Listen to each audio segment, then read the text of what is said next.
Bom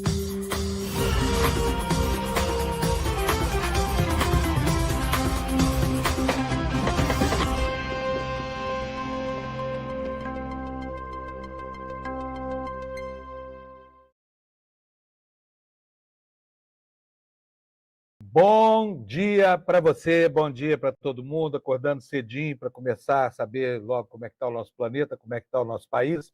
E eu já começo o dia dizendo para vocês que está engraçado, está divertido e, ao mesmo tempo, está muito triste, né? Porque quando a gente vê a falta de seriedade com que certas pessoas tratam assuntos da maior importância, como, por exemplo, a estabilidade das instituições, a maturidade da nossa democracia, aí fica muito complicado a gente entender que o nosso país está caminhando de uma maneira torta aí enfim, pelos desvãos da história, né? Com momentos de inflexão terríveis como esse, em que um ex-presidente da República, sujeito que já foi presidente da República, hein? Tentava ser o segundo mandato, diz publicamente que planejar golpe de Estado é liberdade de expressão. É basicamente o que o Bolsonaro está dizendo. A cara de pau é tão grande que ele já nem se preocupa mais em negar aquilo que é óbvio, talvez porque não exista mais como negar, né? E aí a gente começa a perceber que há um momento em que a Terra plana acaba encontrando a sua linha do Equador, que é o que está acontecendo agora.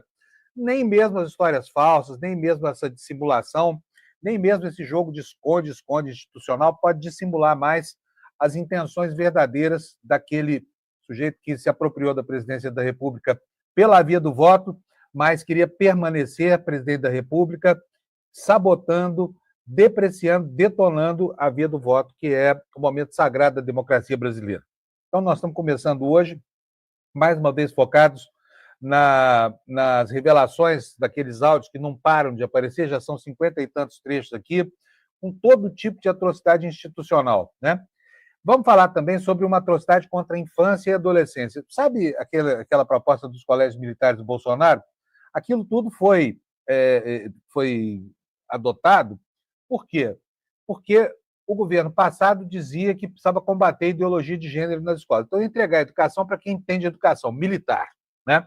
Militar entende tudo, militar entende vacina, militar entende engenharia, militar entende tudo, inclusive de educação. E criaram-se aí os colégios militares que muitos estados brasileiros decidiram manter, apesar do custo altíssimo, desproporcional, em relação ao que o Estado brasileiro gasta com a educação formal nas escolas convencionais. E eu já vou começar aqui, depois eu repito, se você, por acaso, não conseguir ver tudo agora, está chegando agora, para os que ainda não chegaram, eu vou mostrar aqui um absurdo completo, que é este vídeo aqui. Eu vou colocar um trechinho para vocês, e depois eu explico o que é isso, tá bom? Mas vê se tem condição alguém, em nome da educação, fazer com crianças de pouca idade. Isso aqui, ó. Ouça bem o corinho, o jogral do Colégio Militar lá do Tocantins. Vamos ver. Praticando maldito! Praticando maldito! E vou pegar você! E vou pegar você! E se eu não te matar? E se eu não te matar? Eu vou te prender! Eu vou te prender! Vou invadir sua mente! Vou invadir sua mente! Não vou deixar tu dormir! Não vou deixar tu dormir! E nas infiltrações! E nas infiltrações! Você vai lembrar de mim! Você vai lembrar de mim! Pode isso, gente? Fala sério. Pode um degenerado, um pervertido desse, insuflar ideias de tortura, de morte, na cabeça de alunos da educação formal? Pode?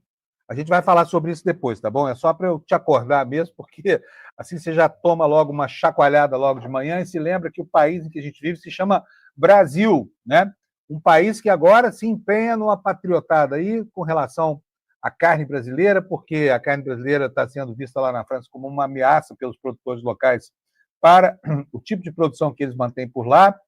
E aí a pecuária brasileira jogou uma queda de braço com o Carrefour, né, a rede francesa, e acabou ganhando, tá? Pode ser que ganhe a batalha definitiva hoje, mas enfim, o cheque já está dado, falta agora o cheque mate, que é o quê? Uma carta de arrependimento, um pedido de desculpas do CEO do Carrefour lá na França, que disse que não compraria mais carnes brasileiras, porque as carnes brasileiras não estão sujeitas ao mesmo tipo de exigência que os produtores da comunidade europeia têm que suportar lá. A história acabou mal porque os pecuaristas brasileiros fizeram um boicote, pararam de vender carne para o Carrefour, aí o supermercadão ficou assustado e hoje vai voltar atrás. Nós vamos tratar disso também aqui ao longo do jornal.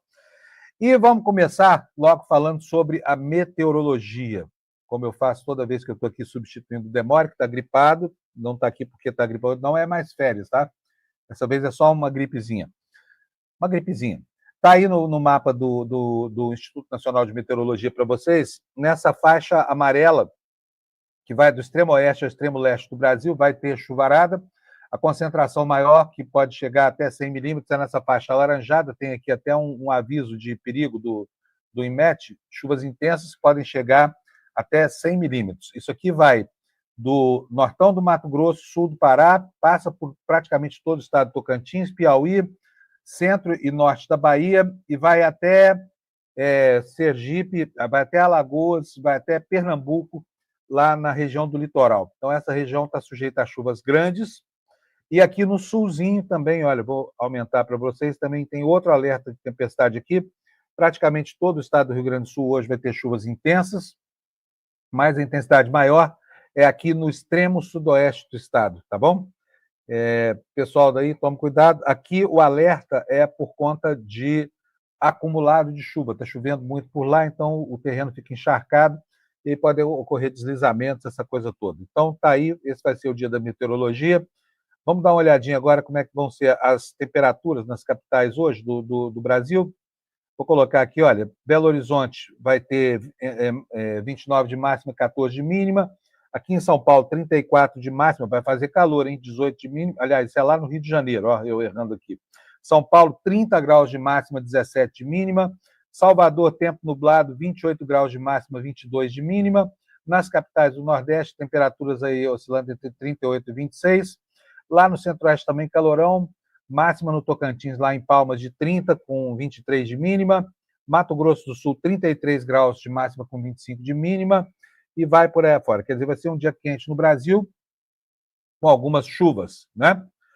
Então, vamos começar o nosso programa? Vamos? Vou pedir isso, obrigado. Bom, o que nós temos hoje para começar aqui o nosso programa? Vamos falar sobre essa queda de braço entre essa parcela do agronegócio brasileiro, chamada pecuária, né, produção de carne, produção de gado, produção de carne, e a escaramuça lá com o Carrefour.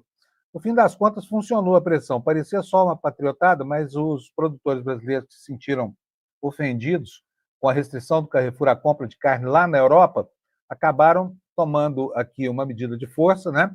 Capitaneados pela indústria frigorífica. E aqui cabe dizer o seguinte: só uma dessas indústrias, a JBS, vendia para o Carrefour 80% da carne que é colocada lá nas gôndolas para o consumidor comprar. Quer dizer, é muita coisa em uma empresa só. É um oligopsônio, né, praticamente. E o que acontece? Isso facilitou muito o encadeamento da sequência de fatos que houve a partir do momento em que a França, a empresa lá na França resolve tomar essa medida de força contra a produção brasileira. Por quê? Porque foi pressionado lá pelos produtores na Europa. Vocês sabem que aqui o gado é criado a pasto, né? A maior parte da pecuária brasileira é pecuária extensiva, e essa produção é mais barata e mais saudável. Lá na Europa, eles têm 6 meses por ano, praticamente 4 a 5 meses são neve, o gado tem que ficar estocado embaixo da casa do produtor, lá não existe latifúndio, são minifúndios, então o governo tem que subsidiar a produção de carne, ela acaba saindo mais cara, o que traz, em termos concorrenciais, uma desvantagem para o produtor francês, que por isso precisa ser subsidiado pelo governo de lá. E aí o que acontece? Aí a carne brasileira chega lá com alguma vantagem, né? A carne brasileira chega lá com alguma vantagem. E destaque aqui nos nossos jornais de hoje essa situação de queda de braço aí. E o que acontece? O CEO do Carrefour está lá com a carta prontinha já estaria com a carta, inclusive, redigida para pedir desculpas para os brasileiros. Por quê? Porque o Carrefour aqui não pode ficar sem carne. Então, hoje nós vamos ter, provavelmente, um desfecho dessa crise, que, aliás, é uma crise muito importante para a produção brasileira. Por quê? Porque ela pode criar um precedente em outros mercados, né, e fazer com que a nossa carne acabe enfrentando barreiras alfandegárias lá na Europa e em outros países do mundo que querem proteger os seus consumidores. Mas sabe quanto é que a exportação de carne para a Europa representa da produção brasileira? Vou mostrar para vocês aqui uma matéria da Folha de São Paulo, vamos botar no ar. Está aí a exportação de carne para a União Europeia, responde por apenas 3% do que o Brasil vende. Aqui, só para complementar a manchete, é 3% da carne que o Brasil vende, tá bom? Então, olha só, vamos ver aqui como é que diz, o que é a notícia da Folha de São Paulo. A União Europeia foi o destino de 3% das exportações de carne brasileiras de janeiro a outubro deste ano, segundo dados da Secretaria de Comércio Exterior, a SECEX, do Ministério do Desenvolvimento, Indústria, Comércio e Serviços. O bloco europeu comprou só 67 mil toneladas da carne bovina. E a França, o país de origem do Carrefour, que puxou o boicote às carnes produzidas no Brasil, bloco do qual faz parte, respondeu por 0,02%, só 0,02%, 2 centésimos das vendas externas brasileiras até outubro. Nos primeiros 10 meses de 2024, o país europeu comprou apenas 314 toneladas da carne brasileira. Então, quer dizer, o produtor francês está chorando as pitangas à toa, porque o volume é risível, né? É quase que insignificante. Embora, simbolicamente, politicamente, essa restrição adotada lá pelo Carrefour tenha muita importância. Então, vocês viram o tamanho da reação aqui no Brasil. Agora vamos falar sobre outros mercados, ainda aproveitando aqui o texto dessa mesma reportagem. Diz aqui a Folha de São Paulo que a China, que é o principal destino das carnes bovinas produzidas no Brasil, comprou 1 milhão de toneladas. O país responde sozinho por quase 50% do que é vendido de carne brasileira para o exterior. Ou seja, vamos fazer aqui uma comparação. Quanto é que a França compra? Quanto é que a França compra? A França compra 3%. A comunidade europeia, não é só a França, não, compra 3% da carne brasileira, e isso corresponde a quanto? 67 mil toneladas de carne. 67 mil, 3%.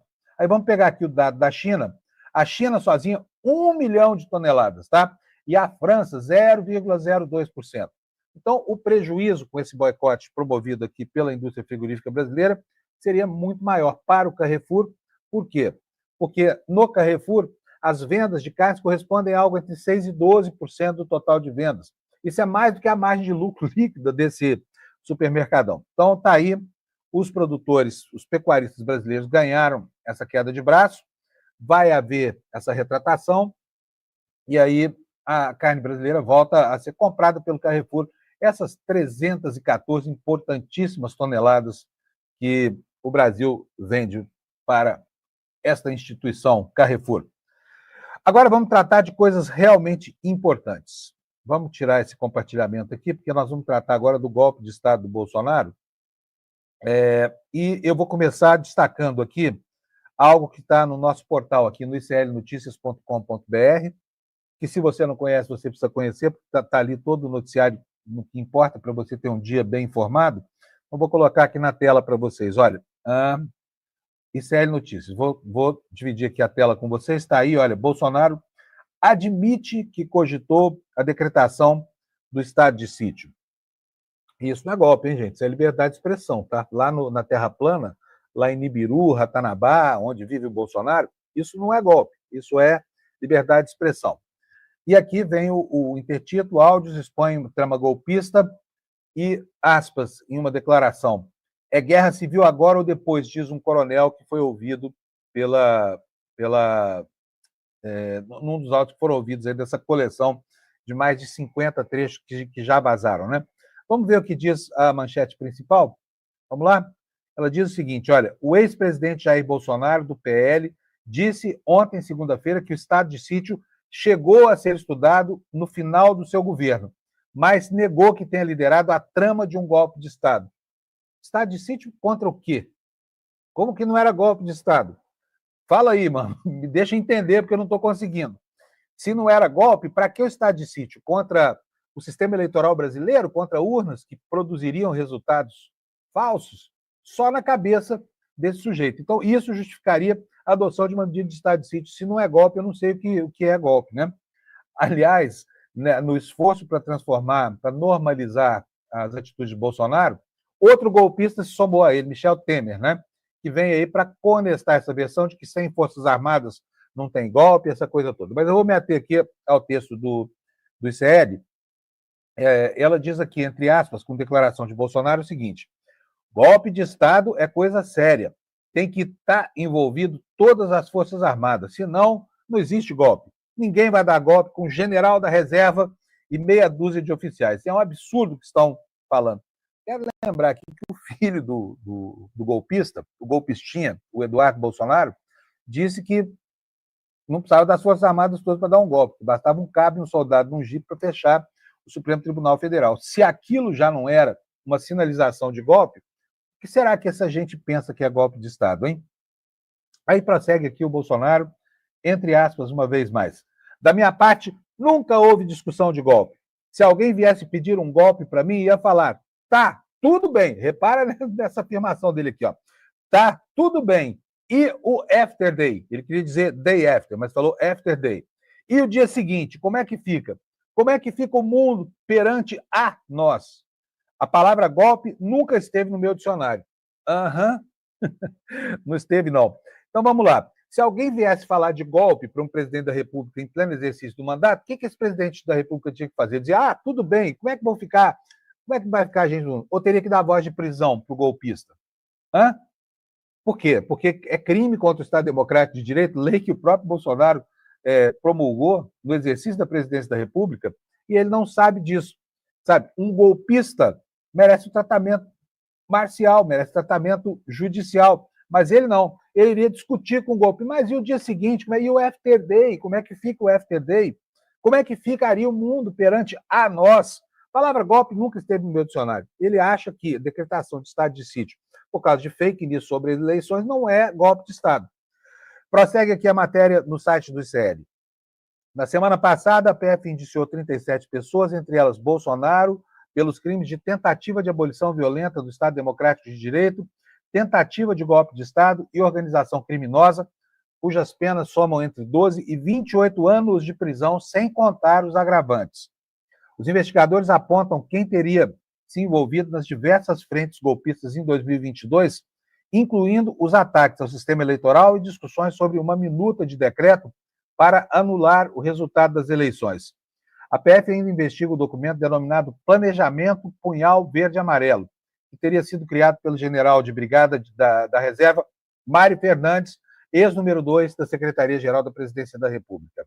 Esse plano incluiria a possibilidade de matar o presidente Lula, o vice-presidente Geraldo Alckmin, como você sabe, e, especialmente, o ministro Alexandre de Moraes do Supremo Tribunal Federal, contra quem chegou a ser armada uma tocaia no dia 15 de dezembro passado, 3 dias depois da diplomação do Lula. Segundo as investigações, diz a matéria do ICL Notícias, Fernandes imprimiu o planejamento em 9 de novembro de 2022 no Palácio do Planalto, 1 mês e 6 dias, 1 mês e 1 semana antes da sua tentativa fracassada de golpear as instituições, a começar pelo sequestro do ministro Alexandre de Moraes. Cerca de 40 minutos depois, ele teria ido ao Palácio da Alvorada, residência oficial da presidência, onde estava lá dormindo em berço esplêndido quem? O senhor Jair Messias Bolsonaro, supostamente encapsulado no seu casulo institucional, deprimido, porque acabava de ser derrotado na eleição. Prossegue aqui a matéria do ICL. Bolsonaro não comentou os vários pontos específicos da investigação, até porque foram convocados políticos aliados e apoiadores que dificultaram as perguntas ao ex-presidente. E aqui mais uma seção da matéria, um box, né? Bolsonaro repete, tudo foi dentro das 4 linhas. Ao negar a trama golpista, ele disse que todas as medidas estiveram dentro das 4 linhas e da Constituição, e elas foram estudadas, entre elas uma extrema, a do estado de sítio. A Constituição inclui 2 estados possíveis para caso de quebra da ordem social e de instauração de guerras ou conflitos, sejam internos ou externos. Um é o estado de defesa, conforme citado na minuta que mirava o TSE, e outro é o estado de sítio, mas não. Eu quero lembrar aqui que tem as GLOs também, né, que são decretos de garantia da lei e da ordem que funcionam sobre locais específicos. O estado de sítio não, ele pode abranger todo o país, e o estado de defesa abrange também uma região específica, e a principal diferença entre eles é que o estado de defesa pode ser decretado pelo presidente, com o Congresso sendo ouvido na sequência, E para a decretação do estado de sítio precisam ser ouvidos os conselhos, né, o Conselho Político, o Conselho da República, e depois, e antes da decretação, o Congresso Nacional tem que avalizar. Essa aqui é basicamente a diferença. Na entrevista dessa segunda, Bolsonaro voltou a criticar o ministro Alexandre de Moraes, afirmando que a mesma pessoa faz tudo, e no final vota para condenar quem quer que seja. Eles têm repetido essa ladainha. Agora, vou mostrar para vocês aqui uma outra reportagem. Vamos mudar aqui o compartilhamento. Cadê? Estou meio perdido aqui. É a declaração do Bolsonaro, a gente precisa prestar atenção a isso aqui. Pode colocar na tela para mim, fazendo favor. Não se dá golpe com o general da reserva e meia dúzia de oficiais, disse o Bolsonaro. O ex-presidente falou pela primeira vez desde que foi indiciado por tentativa de golpe. Vamos ver o que ele disse. O ex-presidente Bolsonaro afirmou nesta segunda que em nenhum momento discutiu, como a gente já viu, a possibilidade de golpe de Estado, mas que estudou todas as medidas possíveis dentro. O ex-palaciano deu coletiva durante a tarde, quando retornou a Brasília para se reunir com advogados para discutir os próximos passos após seu indiciamento pela Polícia Federal por golpe de Estado para se manter no poder. Foi a primeira vez que ele falou sobre o ato. E aqui ele vai citar o ex-presidente Michel Temer, outro golpista, né? Aí eu digo para vocês, um gambá vai cheirar quem? Vai cheirar outro, né? Um gambá cheira outro. Aqui vem o Temer, gambá, como Bolsonaro, para conestar a sua argumentação. E aí o Bolsonaro aproveita aquela fala do Temer do fim de semana e repete. Está aqui, olha, entre aspas. É como o Temer disse hoje. O Temer disse uma obviedade. Golpe de Estado tem que ter a participação de todas as Forças Armadas, senão não é golpe de Estado. E aqui eu abro um parágrafo, uma brecha, para perguntar para vocês. O golpe do Temer teve mobilização de Forças Armadas? Teve. Foi um golpe, não foi? Ou você acha que não? Que aquilo foi um movimento institucional corretíssimo, que havia um motivo cabal para a decretação do impeachment de uma presidente da República eleita legitimamente pelo voto popular? Não, não houve nada disso, não houve mobilização. Houve o general Vilas Boas dando uma tuitada lá, impedindo o Lula de assumir, e algumas ameaças veladas que vinham da caserna, mas não houve nenhuma mobilização militar. Então, o que o Temer está dizendo, que vale para o Bolsonaro, não valeu para o golpe dele, né? Não valeu para o golpe dele. Então está aqui o Bolsonaro. Olha, ninguém dá golpe de Estado em um domingo em Brasília, com pessoas que estavam ali com bíblias debaixo do braço, bandeiras do Brasil na mão, nem usando estilingue e bolinha de gude, e muito menos batom. Não tinham um comandante.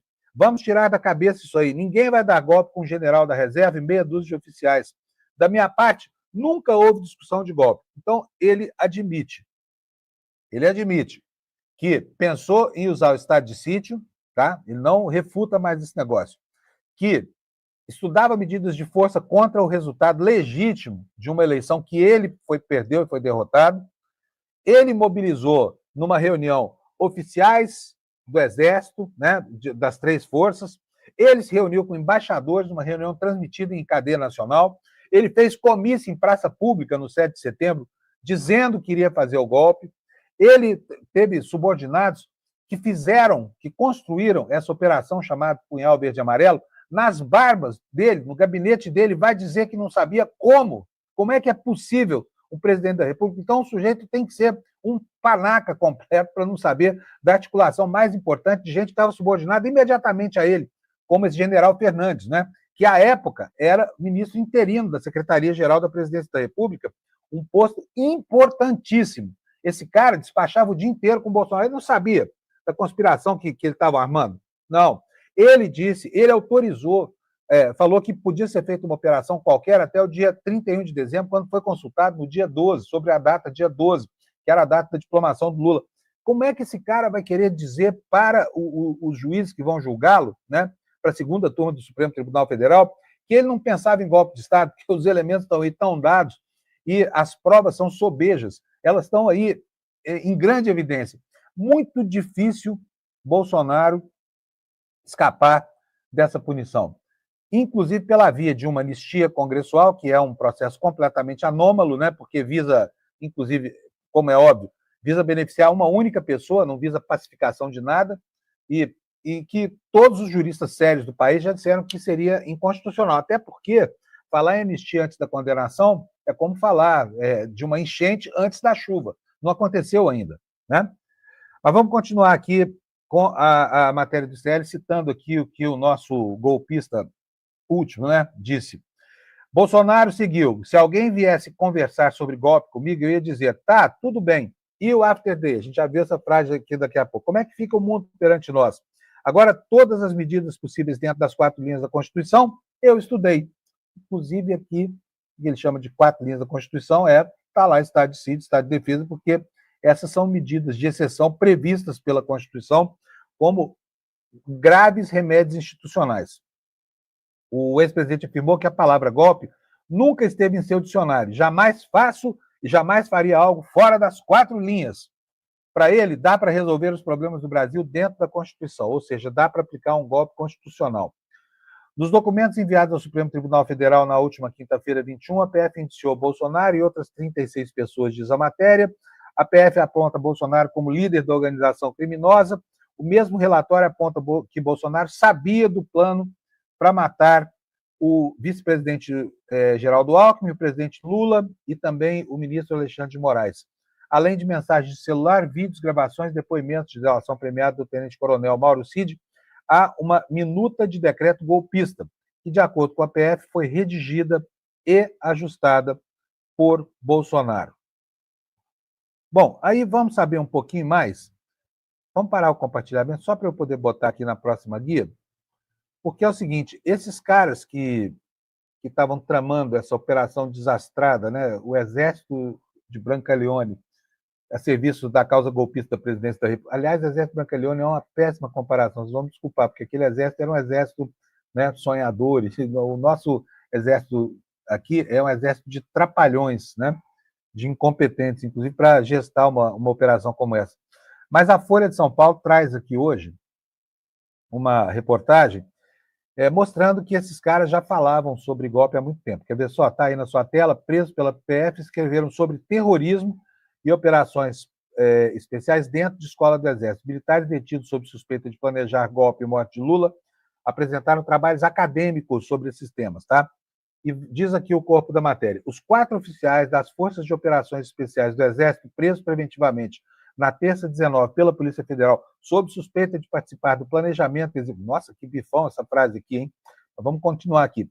Participar do planejamento e execução do golpe de Estado tem em comum passagens pela Escola do Comando e Estado-Maior do Exército, a ESEM, entre 2017 e 2024.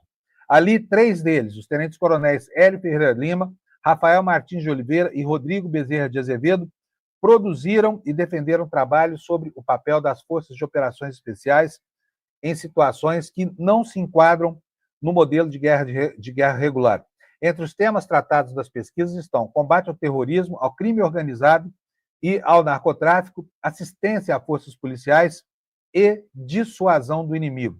O general de brigada Mário Fernandes, o 4º e mais antigo do grupo, frequentou a ESEM nos anos 90 e os trabalhos produzidos à época não estão digitalizados, portanto não puderam ser acessados. Ferreira Lima, Oliveira e Azevedo são kids pretos. A especialidade está no centro da investigação da PF sobre organização criminosa que atuou durante o governo Jair Bolsonaro. Criada em 1905 como escola do Estado-Maior, com sede no bairro da Urca, na zona sul do Rio de Janeiro, a ESEM é a mais alta e prestigiada escola do Exército. Na década passada, teve reconhecidos mestrado acadêmico e doutorado abertos a civis pela CAPES. Portanto, a CAPES está financiando, além da pesquisa científica, teses sobre terrorismo e a ação paralela, né, ao Estado das próprias forças militares. Dos 3 presos na operação, diz aqui o jornal, o único a cursar o doutorado na ESEM foi Azevedo. O trabalho dele tem 149 páginas e foi intitulado As Operações Especiais e a Dissuasão, Reflexões da Perspectiva da Defesa. Defendido este ano, é o mais ambicioso e sofisticado de todo o grupo, e o objetivo, segundo a Folha, é estudar o emprego das operações especiais, dessas tropas, como esses tais kids pretos, como ferramenta de dissuasão alternativa aos recursos tradicionais. Ferramentas de dissuasão alternativa aos recursos tradicionais para esse fim. Olha agora isso aqui, ó, com armas nucleares e grandes forças. Eu, sinceramente, não sabia que o Brasil tinha armas nucleares. E aí, os áudios, né? Já vou colocar aqui na tela para vocês aqui. Outra matéria, esta do G1, para a gente ver o que está vazando por aí. Continua vazando. Não seria melhor, vocês não acham que seria melhor, se ao invés de vazar esse material, a Polícia Federal solicitasse a retirada do sigilo ao ministro Alexandre de Moraes e entregasse à opinião pública o documento inteiro, para que a gente pudesse entender como é que isso tudo se liga. Que áudiozinho daqui, áudio, tudo bem, é super importante, vai mantendo um clima de expectativa junto à opinião pública, mas a gente precisa ver esse documento. É ali que está todo o arrazoado. Por que vazam trechos importantes, quer dizer, pedacinhos do filé mignon e não soltam a vaca inteira? Sabe, a gente precisa ver tudo para saber o que está ali. Nós estamos loucos para ver essas 800 e tantas páginas ali, porque ali está descrita toda a operação do Bolsonaro, dos generais, da cúpula militar do governo, dos malucos que estavam lá na frente dos quartéis, as conexões de Kids Pretos, por exemplo, com movimentos de rua, como aconteceu, já está comprovado, no 8 de janeiro, quando militares pertencentes a esse comando, inclusive, ajudaram a assaltar as clarabóias do prédio da Câmara dos Deputados lá em Brasília, né? Então, nós queremos uma peça inteira. Tá bom, vamos nos ater aqui ao que é possível, por enquanto, que são esses áudios vazados, como você está vendo aí na manchete que está na sua tela. Em conversas obtidas pela PF, os militares que tramaram o golpe de Estado falam em guerra civil, tá? Guerra civil. O coronel reformado Roberto Criscuoli argumenta nas mensagens que é preciso aproveitar a população inflamada na rua. A PF investiga tentativas de golpe de Estado que ameaçaram o país. Em mensagens analisadas pela Polícia Federal, o general da reserva e ex-número 2 da Secretaria-Geral da Presidência, Mário Fernandes, recebeu um áudio do general de brigada da reserva, Roberto Criscuoli, em 29 de novembro de 2022, portanto, 2 semanas antes da data em que eles pretendiam aplicar o seu golpe paraguaio, né? Discutindo abertamente a possibilidade de uma guerra civil. No áudio, Criscuoli argumenta que a insurgência deveria ocorrer antes da posse de Lula, aproveitando o apoio maciço de manifestantes que estavam acampados em frente aos quartéis generais pelo país e concentrados em Brasília. Daqui, a gente pode depreender a importância dos acampamentos em frente aos quartéis, né? Se aquilo não tinha o dedo e a organização oculta dessas forças golpistas, não se entende como é que eles continuaram acontecendo. Mas vamos lá, vamos aqui para o texto da matéria do G1. Se nós não tomarmos a rédea agora, depois, eu acho que vai ser pior. Na realidade, vai ser guerra civil agora ou guerra civil depois, afirmou. Mais uma vez aqui o Exército disposto a cumprir a sua tradição histórica de matar inimigos internos, né? Porque o Exército brasileiro, infelizmente, mata mais inimigos internos do que inimigos externos. Mas esse coronel reforçou a urgência da ação, justificando que o momento era propício. Abre aspas aqui para o que ele falou. É melhor ir agora. O povo está nas ruas e pedindo que daqui a pouco nós vamos por interesse próprio. Ele faz uma defesa do descumprimento da Constituição. Aspas novamente. Não tem que ser mais democrata agora. Não vou sair das 4 linhas. Acabou o jogo, pô. Não tem mais 4 linhas. Agora o povo da rua está pedindo, pelo amor de Deus, disse Criscuoli, referindo-se à suposta necessidade de ultrapassar os limites constitucionais. No final desse áudio, Criscuoli pediu para que o Mário Fernandes transmitisse a mensagem ao golpista Jair Bolsonaro. Ele insistiu que a demora em agir estava favorecendo os adversários e pediu uma intervenção imediata. De novo, aspas aqui, porque falou esse brilhante oficial do Exército Brasileiro. Nós estamos esperando o quê? Dando tempo para eles se organizarem melhor? Para a guerra ser pior? Irmão, vamos agora. Fala com o 01 aí, cara. É agora. Hoje estou dentro. Amanhã eu não estou mais, não. Disse o tal Criscuoli, né? Sujeito bravo pra caramba, que tinha pressa do golpe de Estado. Agora, imagina, pode tirar, por favor, o compartilhamento?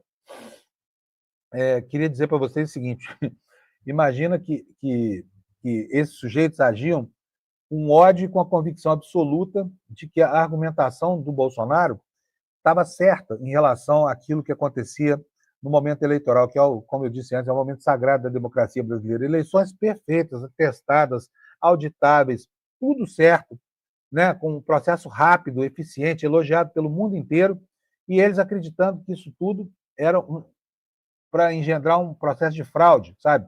Uma fraude que se consolida na versão dessa lá da Terra plana, né? Com uma diferença mínima de 1.800.000 votos, menos de 2% dos votos a favor de um ou outro candidato, quer dizer, completamente estapafúrdio isso, mas na cabeça dessa gente, o que existe lá como lenha queimando nessa fogueira? Existe ódio puro, ódio por uma coisa chamada comunista. Comunista, o que vem a ser? Comunista é qualquer pessoa que discorde do que essa gente pensa. Eu, por exemplo, seria um baita comunista. Eu não sou comunista nada. Aliás, essa gente nem sabe o que é comunismo. Essa gente nunca lê um texto de Karl Marx, de Engels, de Lenin, não sabe nada, né? Mas usa a palavra comunista como um estigma. E o curioso é que esse estigma ele persiste não só no Brasil, no mundo inteiro, né? Vocês se lembram que nos anos 50, lá nos Estados Unidos, a Comissão McCarthy, ela estigmatizou artistas, atores de Hollywood, políticos que ousavam, de certa forma, criticar o regime, sempre chamando de comunistas, né? Então, o que é comunista para eles? Comunista é qualquer um que eles odeiem, né? Pode ser o gay, pode ser o negro, todo mundo é comunista na visão dessa gente aí, que faz questão absoluta de estigmatizar para criar um inimigo imaginário que possa mover as forças nessa luta desleal que eles tramavam contra o país, tá? Mas eles se ferraram, e é ótimo que eles tenham se ferrado. Vamos botar na tela de novo mais uma matéria aqui do UOL. Aliás, não se ferraram ainda, né? Porque tem o julgamento, né? Tem os indiciamentos, tem muita gente que não apareceu ainda no rol desses indiciados aí, mas vamos lá. Entre os oficiais militares, agora uma nova página começa a ser escrita na história do Brasil. Por quê? Como diz aí a Folha de São Paulo, o UOL, né? O indiciamento de generais pode levar a uma punição inédita de militares brasileiros. O Brasil tem, por tradição, anistiar e proteger esses militares. Quero lembrar para vocês aqui, uma vez mais, eu falo disso sempre, porque eu acho esse exemplo algo que a história ainda não purgou, ainda não digeriu. O caso do capitão Wilson, aquele sujeito que comandou o atentado, outra operação desastrada do Exército Brasileiro, porque foram promover em 1981, em maio, Dia do Trabalho, lá no Rio de Janeiro, um atentado contra uma multidão que se aglomerava para ver um show no Rio Centro. A bomba explodiu dentro do Puma, que era desse capitão Wilson Dias, e matou lá o sargento que o auxiliava, mas o capitão Wilson Dias ficou ferido, depois se recuperou. E esse cara, gente, olha, eu repito, ele era capitão, ele era um terrorista. Ele acabou se aposentando como general, ele ganha soldo de general na aposentadoria. Imagina isso. Né? O que as Forças Armadas fizeram? A vida inteira protegeram esse cara que deveria estar na cadeia apodrecendo lá até hoje. Mas não, virou general. General. Por quê? Porque estava a serviço do último suspiro da ditadura em pleno governo Figueiredo, aquele presidente da República que não tinha nenhum ânimo para governar, que detestava o que fazia e que, por isso, acabou entregando, né, para as forças de direita desse país o destino da nação, e com isso houve o restabelecimento da nossa democracia. Mas agora temos, de fato, pela primeira vez, indiciamento de generais. Indiciamento não significa punição, tá? Não significa. Indiciamento significa apenas uma indicação para a justiça de que a polícia ou o Ministério Público enxergaram culpa na ação desses militares, tá? Para que sejam punidos, eles precisam ser julgados ainda, isso está longe de acontecer. O que diz a matéria do UOL? O indiciamento de generais pela Polícia Federal por tentativa de golpe pode gerar uma punição inédita para militares de alta patente no Brasil. As evidências obtidas pela investigação, que alcançou 37 pessoas, incluindo 7 generais, devem pesar na decisão final se o caso avançar na justiça. O inquérito policial aponta 24 militares envolvidos em um plano que incluía matar o presidente Lula, como vocês já sabem, Operação Punhal Verde e Amarelo. É a primeira vez que militares de alta patente são indiciados por tentativa de golpe no Brasil. Se os militares se tornarem réus, o caso vai ser julgado pelo Supremo Tribunal Federal e não pela Justiça Militar. Por quê? Porque os eventuais denunciados serão julgados pela Corte, porque os crimes cometidos não são da esfera militar, mas sim um atentado contra as instituições e a própria democracia. O próprio Supremo e um dos seus ministros foram vítimas dessa tentativa de golpe. O Supremo vai poder julgar porque foi vítima direta, afirma o doutor em Direito, respeitabilíssimo, Pedro Serrano, que, aliás, acho que a gente devia entrevistar aqui no CL, porque ele tem posições... Eu tenho acompanhado as entrevistas do Serrano, e ele está coberto de razão, ele é um dos maiores juristas do país hoje, né? Vamos andar com os assuntos aqui, porque nós temos ainda muito o que falar sobre isso. Um outro assunto que está sendo discutido, eu acho que nessa matéria do Estadão, ela expressa uma preocupação que eu também tenho, tá? Eu quero dividir com vocês. tenho conversado com advogados que compartilham dessa mesma preocupação. Qual é? Pode o ministro Alexandre de Moraes, né, do alto de toda a autoridade, inclusive da autoridade moral, ser o presidente desse julgamento? É uma situação complicada, né?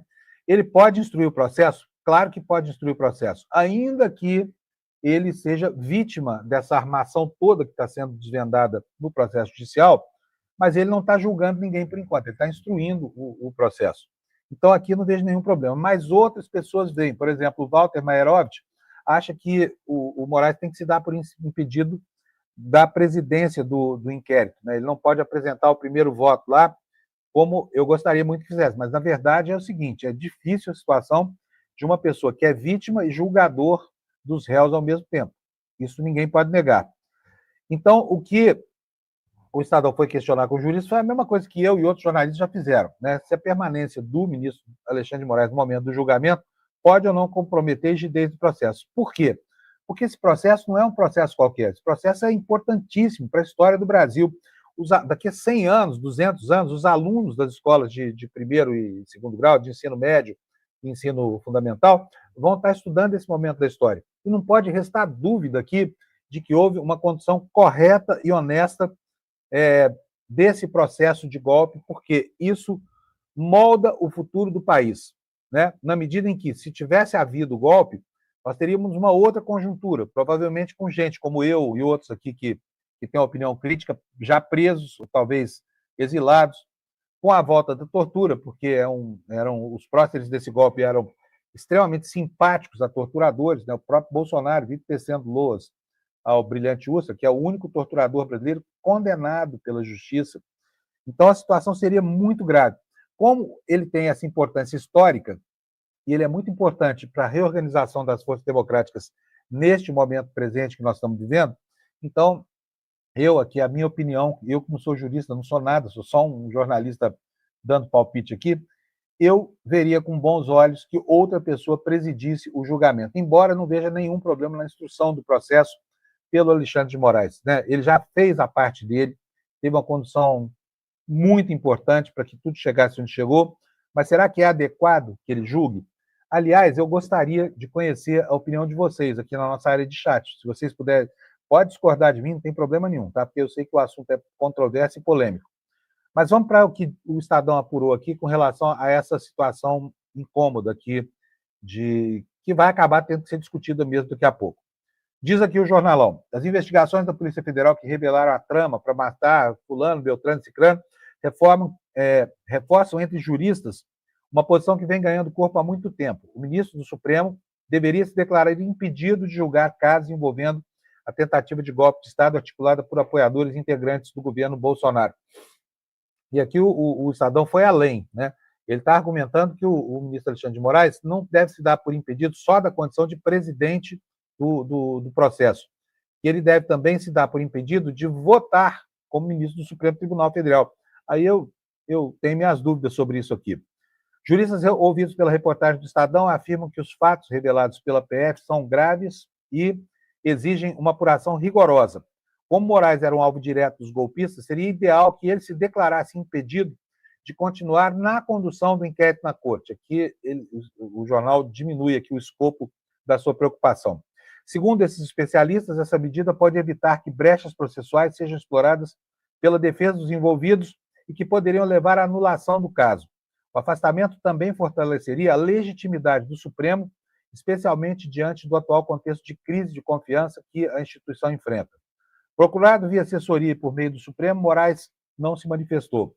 Em fevereiro, o ministro Luiz Roberto Barroso, presidente da Corte, rejeitou um pedido da defesa do Bolsonaro pelo impedimento de Moraes. Aspas, para essa finalidade, não são suficientes as alegações genéricas e subjetivas destituídas de embasamento jurídico, disse o Barroso. Na última semana, o decano do Supremo, Gilmar Mendes, também manifestou apoio à permanência de Moraes na condução dos inquéritos, dos quais é apontado como vítima. Mendes afirmou que seria um absurdo e que não faz sentido afastar Moraes do inquérito que investiga a tentativa de golpe de Estado. Sobre o que nós vamos falar agora? Eu já falei bastante sobre a carne do Carrefour, nós temos praticamente 12 minutos só aqui de programa, nós temos vários assuntos para tratar. Eu quero falar com vocês sobre essa história lá dos alunos do Colégio Militar, de uma escola do Tocantins, né? Uma escola militar do Tocantins. Eu mostrei aqui no começo do programa um vídeo e vou colocar de novo esse vídeo para vocês, porque isso aqui realmente mostra uma deformação naquele que é o objetivo, né, da criação de escolas no Brasil, que é educar. Porque o que vocês vão ver aqui agora é uma abjeção em todos os sentidos, sabe? Perfilar crianças, obrigá-las a marchar como militares, repetindo refrões que falam de matar, de prender, de dominar sua cabeça. Vocês vão ver aqui, depois eu leio a matéria para vocês de um jornal lá do Tocantins, que fala sobre o assunto. Vamos ver o vídeo? Vamos lá. Sou taticano maldito! Sou taticano maldito! E vou pegar você! E se eu não te matar? Eu vou te prender! Vou invadir sua mente! Não vou deixar tu dormir! E nas infiltrações! Você vai lembrar de mim! Sou taticano maldito! Sério, opa, saí daqui. Estava falando aqui. Duro ver isso, né? É um absurdo completo. Fala sério. Isso é de uma degeneração amarga. Vamos ver do que se tratou isso aí, porque já houve uma. Vamos botar no ar? Compartilhamento? Já houve uma manifestação. O diretor dessa escola aí foi afastado, obviamente foi, não dava para continuar com isso lá, sabe? Ensinar crianças, né? Lição de tortura, pelo amor de Deus, fala sério, mano. Que é isso? Que diabo de país é isso? Como é que os caras se sentem à vontade para obrigar alunos de pouca idade a esse tipo de coisa absurda? Mas está aí na tela de vocês a matéria do jornal. Qual é o jornal aqui? Jornal do Tocantins. Alunos do Colégio Militar cantam palavras de ódio durante marcha guiada por PM. Se eu não te matar, vou te prender. É assim que a polícia de Tocantins age? Só prende se não conseguir matar? Já é uma deturpação inacreditável, né? Porque isso é incitação a um crime de homicídio. Estão ensinando essas crianças que matar é tudo bem, está tudo certo, sabe? Se eu não te matar, eu vou te prender. Mas vamos lá. A escola fica em Paranã, é no sul do estado de Tocantins. Atende crianças e adolescentes do 6º ao 9º ano. A Polícia Militar disse que soube do vídeo na quinta, 21, e vai investigar a conduta dos... Tem que investigar nada, meter na cadeia. Está mais do que claro isso aqui. O que diz o Jornal do Tocantins? Um vídeo publicado nas redes sociais mostra estudantes do Colégio Militar Euclides Bezerra Gerais, em Paranã, região sul do Tocantins, participando de uma marcha e cantando versos que fazem referência a atos violentos. Se eu não te matar, eu vou te prender. O momento é guiado por um policial militar que puxa o canto, enquanto os alunos repetem. A Polícia Militar do Tocantins informou que está apurando a conduta dos policiais militares envolvidos e que serão adotadas as medidas cabíveis. A PM ainda disse que o caso é uma ação pontual, que não faz parte da rotina da unidade escolar. Será? Os alunos pareciam tão afinados nesse jogral mortífero aí, nesse jogral, né, nefasto, que talvez eles tenham ensaiado muito isso aí antes. O fato aconteceu nesta quinta, 21. Nas imagens é possível ver que os estudantes estão fardados lá de fora do colégio, sendo que pelo menos 3 policiais os acompanham. Um dos militares canta e os alunos repetem a letra. A Secretaria de Educação informou em nota que repudia a conduta inadequada ocorrida no colégio, em que estudantes foram incentivados a proferir frases incompatíveis com o ambiente escolar. Eu diria até frases incompatíveis com a dignidade humana, né? Porque se eu não te matar, eu vou te prender, é algo que é absurdo sob todos os aspectos. A Secretaria de Educação diz que irá notificar a Polícia Militar para tomar as medidas cabíveis. E aí a Polícia Militar de lá soltou uma nota.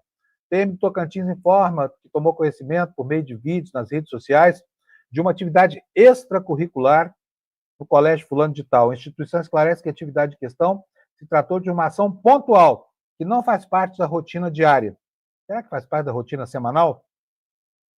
A Polícia Militar está apurando com rigor os fatos, avaliando a conduta dos policiais militares envolvidos e informa que serão adotadas as medidas cabíveis em conformidade com os policiais patati, patatá, patati, patatá. Conversa fiada aqui, conversa jogada fora, né? Então, fica aí para vocês aí essa informação de que quando se entrega a educação das crianças a policiais militares que são treinados para exorbitar nas suas funções, para atirar antes de perguntar, para perseguir negros, né, e os vulneráveis, isso acaba desse jeito. É uma receita infalível. Se você quer ferrar com a educação de um país, entrega ela para alguém que não entende nada de educação. Polícia militar é para garantir a segurança das pessoas, em tese, né? Porque algumas polícias militares do país são para massacrar a população. Mas, no geral, é isso, pelo menos institucionalmente, é o que acontece. Polícia militar é para cuidar da segurança. Da educação, cuidam os professores, os diretores da escola, gente com formação acadêmica na área da pedagogia, gente que leu Piaget, gente que, enfim, gente que estudou para fazer aquilo. Entregar criança para a PM tomar conta, olha, me desculpa, sabe? É uma baita distorção. Nós temos também, gente, uma novidade aqui na área do trabalho, é uma novidade ruim para quem esperava ainda ter alguns direitos diante da reforma trabalhista promovida pelo Temer, mas agora o Tribunal Superior do Trabalho tomou uma decisão lá, decidiu que a reforma trabalhista, nos termos em que ela exterminou com direitos trabalhistas, ela já não vale mais para ninguém, tá? Então, inclusive, contratos que foram de antes da decretação da reforma perderam valor. A Justiça do Trabalho acha que esses contratos estão superados pelo tempo, né? Agora, vivem falando que não pode haver quebra de contrato no Brasil, que isso cria instabilidade, essa coisa toda. Será que quando a quebra de contrato é em benefício do empregador, da elite patronal do país, isso não vale? Quer dizer, quando é para massacrar o pequeno, tudo bem quebrar contrato, mas o TST decidiu e nós vamos tomar conhecimento dessa decisão. A maioria dos ministros do TST decidiu nesta segunda que as mudanças na reforma trabalhista de 2017 valem para os contratos de trabalho que estavam vigentes antes mesmo da sua existência. Assim, os empregadores não precisam mais garantir aos funcionários contratados antes da reforma direitos que foram extintos por ela. E o engraçado aqui é que essa decisão foi tomada com base em um processo de uma funcionária da JBS, tá? Uma funcionária que queria ser remunerada pelo tempo que ela perde no transporte até o local de trabalho. Aqui diz a matéria, o caso concreto envolve o direito de uma trabalhadora da JBS de Porto Velho, em Rondônia, que queria ser remunerada pelas horas no trajeto do ônibus oferecido pela empresa entre 2013 e 2018. Porque naquele momento existia jurisprudência que dava conta de que quando o trabalhador está seguindo para o trabalho em veículo da empresa, ele já está trabalhando. Portanto, esse horário faz parte da jornada e precisava ser remunerado. Depois veio a reforma do Temer e acabou com isso, né? Então, o que diz aqui a matéria? A JBS, em sua defesa, alegou que depois da reforma trabalhista, o tempo do percurso não é mais considerado como à disposição do empregador, ainda que o ônibus que leva o empregado seja o ônibus da empresa. Além das horas de deslocamento, o tema deve repercutir em toda a Justiça do Trabalho e outras mudanças promovidas pela reforma, como o intervalo interjornada, o direito à incorporação de gratificação de função e o descanso de 15 minutos para mulheres antes da prestação de horas extras. E aí eu pergunto para vocês, já dizendo aqui que o placar dessa decisão foi de 15 a 10, portanto, não é um assunto que teve uma decisão unânime nem consensual, tá? Foi 15 a 10, havia uma controvérsia lá. O voto do relator foi o voto vencedor. Mas pergunto para vocês o seguinte, vamos pegar uma situação hipotética aqui, o caso dos trabalhadores boia fria. Esses caras chegam às 3h30 da manhã num local onde um ônibus vai buscá-los e depois conduzi-los, muitas vezes durante horas, né, por uma estrada vicinal, uma estrada de terra, até a chegada à lavoura. Aí, chegando lá, é que começa a contar a jornada de trabalho. Mas já foi 1h30, 2 horas que eles perderam dentro do ônibus do transportador, né, do aliciador de mão de obra, e só aí que começa a jornada dele. E aí ele tem que prestar mais pelo menos 8 horas de serviço nas piores condições. E depois, para voltar, mais 2 horas. Então, assim, acho que do ponto de vista humano mesmo, é sofrível essa decisão, né? Como quase tudo que foi nessa redução de direitos aí da reforma do trabalho que foi promovida pelo Temer. E fica aqui a minha indignação pelo fato de que, num governo supostamente de trabalhadores, um governo progressista e tudo mais, ninguém tenha falado de voltar atrás nessa reforma promovida pelo Temer. Simplesmente esqueceram isso. A base de financiamento dos sindicatos, os direitos que foram perdidos, nada. Ninguém fala nada. É como se tivesse que acontecer mesmo. E a gente aqui que trabalha ganhando salário, muitas vezes sem nenhum direito mais, porque, né, a realidade hoje impõe um regime duríssimo na relação com as empresas, sabe, essa gente do governo, dos trabalhadores, não fala nada sobre isso. Ninguém tentou acabar com a reforma do Temer. Bem, é difícil, o Congresso é super reacionário, a maioria lá é patronal, tem 150 patrões, fora os donos de fazenda. Eu sei que é uma batalha, mas não fazia nada. Ainda que fosse para perder a parada, seria muito bom ver o governo apoiando essa revisão da revisão promovida durante o governo Temer, que foi um desastre, né, para os trabalhadores, levou o país à uberização, acabou com os sindicatos, portanto, com a mobilização, e principalmente calou com as centrais sindicais que um dia foram tão ativas, né, e hoje pouco se ouve falar. Né? Cadê a CUT? Cadê a CGT? Cadê essa gente que a gente não vê mais em lugar nenhum? Enfim, olha, nós temos ainda um minutinho. Quero dizer para vocês que na sessão dos escândalos ainda tem um outro assunto aqui pendente. A Caixa Econômica Federal contratou um advogado do Lira, é aquele advogado dos kits robóticos, tá? Virou consultor da presidência do banco. O advogado se chama, como é que é?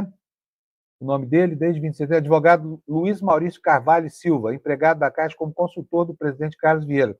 O advogado defende Lira em um imbróglio com voceiros sobre terras não declaradas em Pernambuco e já representou a mãe do deputado em um outro processo, ou seja, é homem do Lira e da família do Lira. Também já trabalhou na Codevasf, estatal sob influência de Lira, e alvo de denúncias de corrupção com dinheiro de emendas parlamentares. Deixou o cargo em junho passado.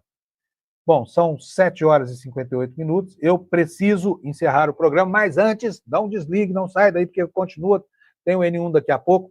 Preciso lembrar para vocês que faltam 2 dias apenas para o lançamento da pós-graduação aqui no ICL, tá? Está aqui embaixo, olha, você pode ver aqui, ó, despertaicl.com.br, vou aqui, botar a mão aqui na frente, aqui, ó. Se você se interessa por ter um conhecimento teórico que vai permitir você ter uma visão muito mais adequada do mundo contemporâneo, você precisa conhecer a pós-graduação do ICL, ela é super acessível, tem os melhores professores do país, vai ser eu mesmo vou cursar essa pós-graduação, tá bom?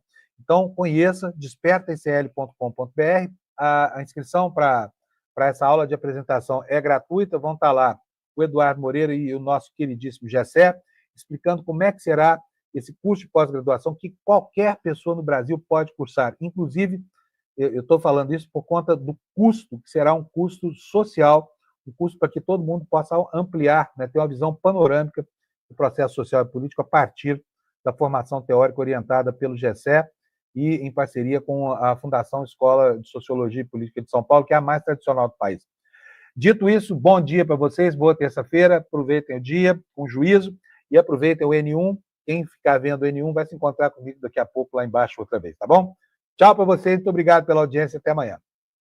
Faltam só 2 dias para um momento histórico para o ICL e diria até para a educação no Brasil. O lançamento da pós-graduação reconhecida pelo MEC do ICL em parceria com a FESP, uma das maiores escolas do país, onde estudaram Darcy Ribeiro, Florestan Fernandes, Sérgio Buarque de Holanda e tantos outros nomes. Se você já está inscrito, segura as pontas aí que está chegando e você vai ficar impressionado com os cursos que a gente vai oferecer e com os professores que vão dar essas matérias. Ninguém pode perder esse momento histórico. Um abraço e até daqui a bem pouquinho tempo.